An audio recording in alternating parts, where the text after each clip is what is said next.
Hey guys, what's going on? It's updater time yet again. Um, so the other day I stopped by VIP Game Store, which is of course a local used and new video game and movie store that I try to go to as frequently as possible and try to support them as much as I can by giving them just about all of my money for old and used games because they're usually really cool about getting some really cool stuff in for some pretty reasonable prices. And so I thought I would show off a few things that I got. One of them today, or the other day, was this, my copy of Super Mario Bros. 3 in the box with the booklet and the game.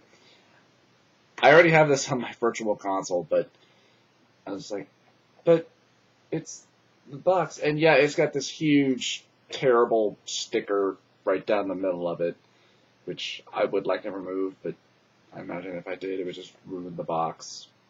But look, it's the box. Isn't it cool? You know, and it's another one of those stupid things where, you know, when I was a kid, I remember we played Super Mario 2 when it first came out, and our minds were just blown. And then we played this as kids, and yet again, our minds were blown. So, yeah, just a bit of nostalgia, a little bit of overly nerdy nostalgia, and a few other things I plan on doing for some certain projects. Some specific ones, maybe not exactly like this one, Valkyrie Profile 2. I've never actually played this one. I did play the first one a little bit. I would like to get my hands on that, but I imagine it's probably pretty pricey. So I'm going to have to save up for that one. But I actually wonder how good this game actually is. But we'll see. We'll see. I mean, hopefully, if I like the first one, hopefully I'll like this one as well. And here's where the projects come in. Because as you know, on our last episode of the podcast of The Other People, we talked at great length about the Elder Scrolls series and even a little bit about what was the Fable series. And that kind of got me thinking about maybe a few other things I would like to do. And namely, when I went to the store, I was looking to see if they had any copies of Elder Scrolls 3 or Fable, and they did. They actually had two different copies of Fable. This is the Lost Chapters edition, and then they just had the actual game itself. The Lost Chapters actually contains some basically some additional content, more quests, more weapons, and more choices. I did play Fable when it originally first came out. In fact, Fable was kind of one of the reasons why I wanted an Xbox, along with the Knights of the Old Republic game and such. And I remember I liked it at the time, but upon retrospect, it's okay as a game, but as a story, and then as everything this game presented and claimed it was just a flat out lie. I mean, there were some mechanics in it that were interesting. Like if you focused purely on strength and combat, your character would become overly ridiculously buff and just huge. And if you focused only on magic, your character would appear sickly and thin and all this. And for every time that your character suffered any amount of damage, that damage would show on their body, which, yeah, is kind of interesting. Kind of the sticking point for me as to why I couldn't take this game seriously was a lot of the voice acting. It's all overly stereotypically British, and it really doesn't help either that one of the characters in Fable, the character who teaches you how to, fight and, and use magic and such, at the, I believe it's called the Heroes Guild, just so stupid.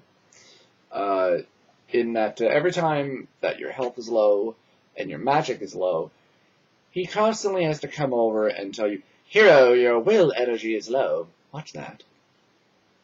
"Oh, your health is dangerously low. Do you have any potions or food?" I know! I'm keeping track of it, but I'm in the middle of combat. Do you mind? Fuck off. And a lot of the voice acting, it always made me feel like I was in a Monty Python sketch. And there's nothing overwhelmingly ridiculously silly going on. It's just that that's how a lot of the voice acting sounds. And it makes a lot of the story really hard to take seriously.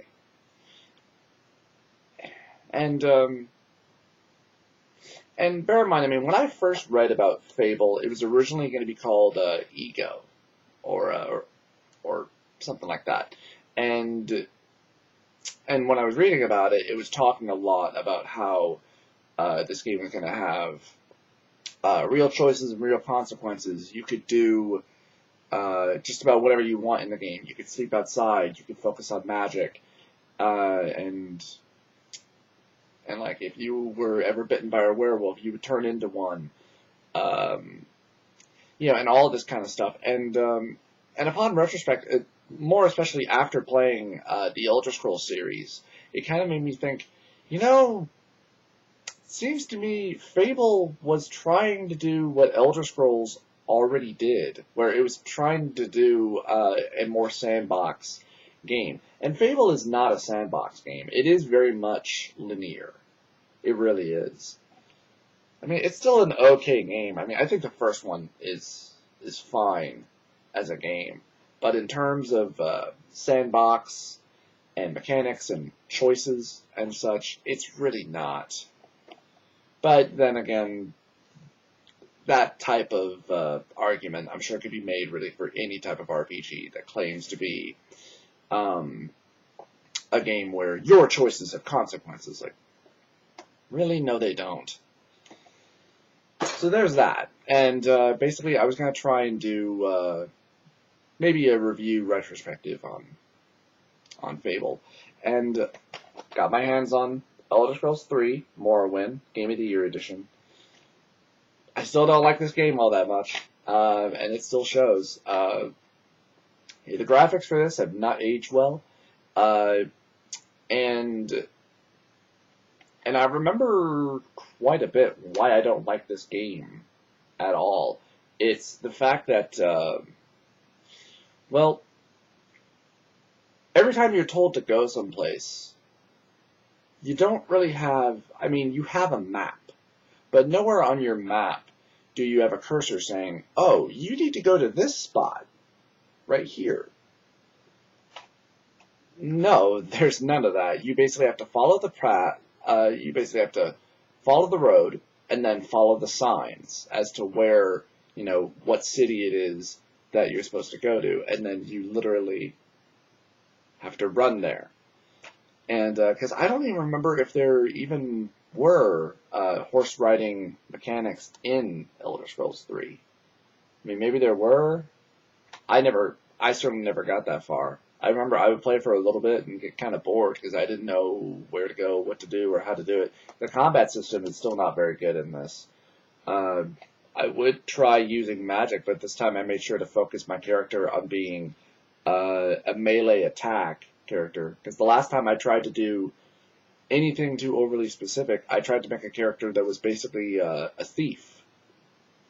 And then the first time I got into a fight with something that was, I don't remember what it was. It was something that was somewhat humanoid, and it just kicked my ass. And it just wasn't any fun.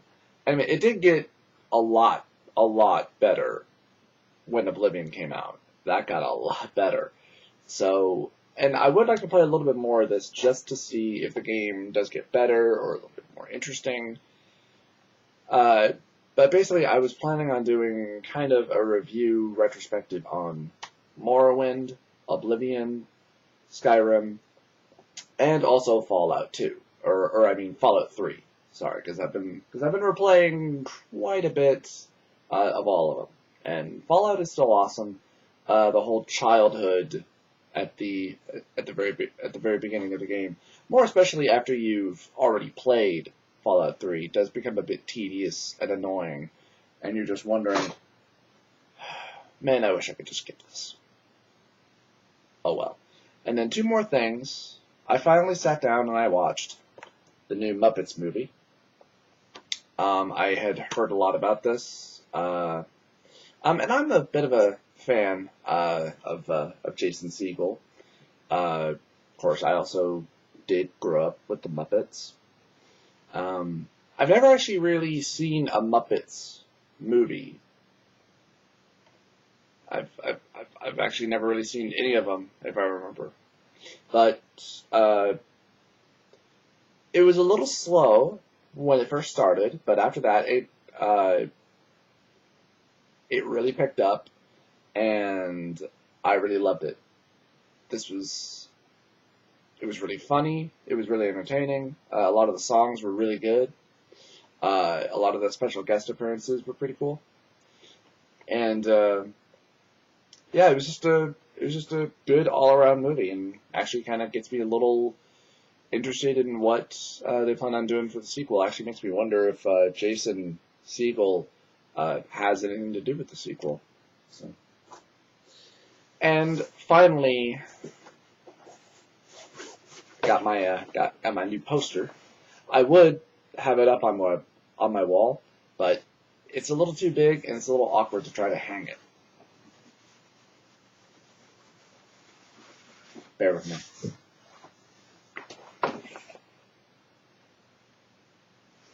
My Metal Gear Solid poster. It's a wall scroll poster, and it's freaking huge. I wasn't even sure exactly how big it was until I got it and I unfolded it. I was like, oh shit, I'm not going to be able to put this up on my closet. Because when I was going to do my next part for my Metal Gear Solid review retrospective on that and Twin Snakes, I was going to have the poster up here over this one, but it's just too damn big, and it won't stay up, because, I mean, the only way I can put it up on my closet door is to tape it, which I've tried doing, but it didn't stay up for too long. So, oh well. So, yeah, I got a lot of stuff I'm going to work on. I finished editing and working on the next J-Dog video, which is a Let's Play video. I plan on trying to do that as a series.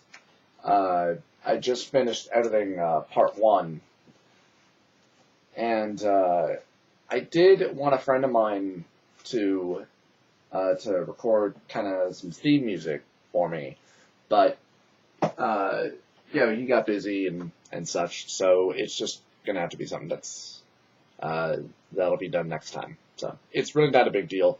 It just would have been something just really cool, to be able to put over it.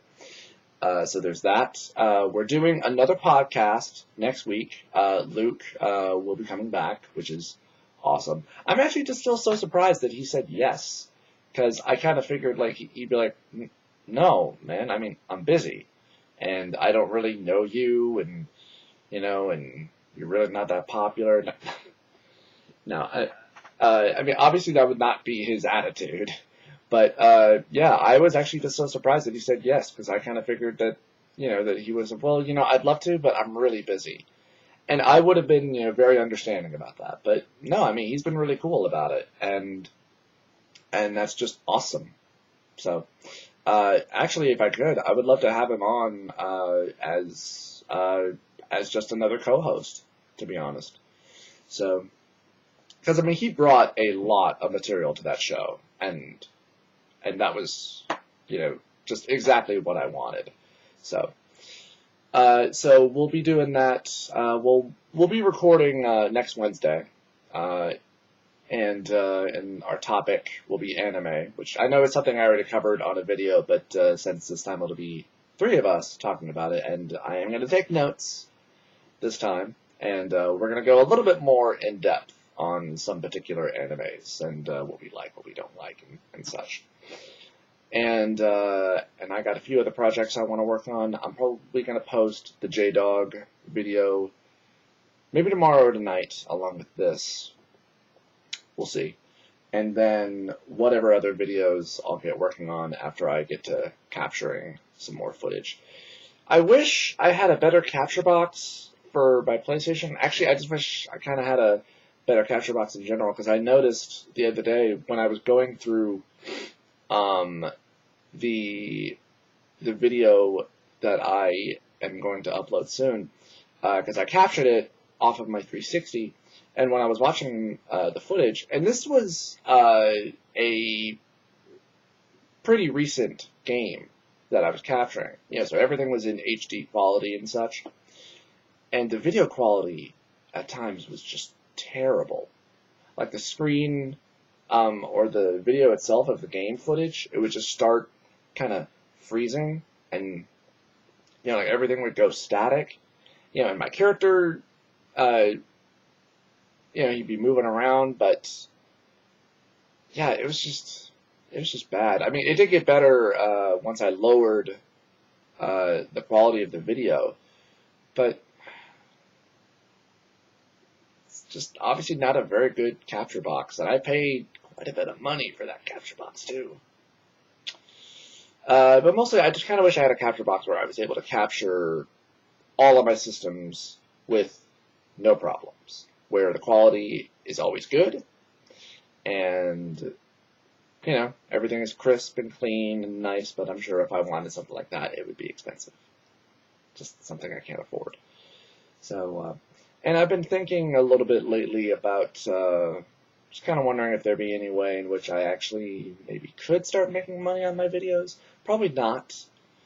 Because I know a lot of the time when I do a particular video, usually if it's a Nintendo related video or video game related, it gets matched with third-party content, and then of course you can't make money off of that video. But then again, I mean, I'm not really popular at all on YouTube. But I don't know. I mean, it's just something to think about. So anyway, I'll stop rambling now. And that's basically what I got going on. That's what's going on here in this tiny, quiet little town, part of the world that I'm in. So yeah. And I will talk to you guys next time. See ya.